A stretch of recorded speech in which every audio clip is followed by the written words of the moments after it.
Ayun mga idol, magmamasilya tayo ngayon ng bubida, ng ceiling.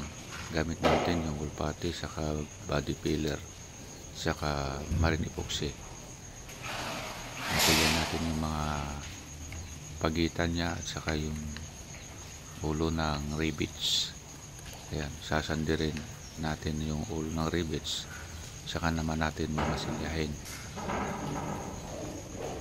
Pagka namasilya natin, saka naman natin lilihain. Ito yung ating gagamitin sa mga pagitan, sa mga ulo ng rivets. Pagka namasilya natin, saka naman natin lilihain. At saka naman natin papariniran. Saka masilya natin ulit ng wool putty. Suso mga pagka dito mga ceiling. Pagka masilya natin ng wool putty, saka naman natin lilihain. Dan pagka nalihan natin, saka naman natin papriner, saka na natin ipapriner.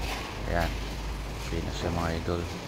Lilihain na lang natin yan, saka natin paprineran na masilya natin yung mga pagitan niya.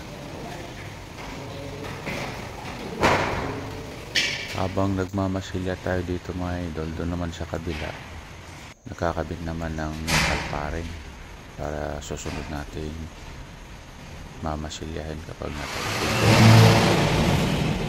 Mas madali kasi pag ganito ang trabaho pag kanya-kanya.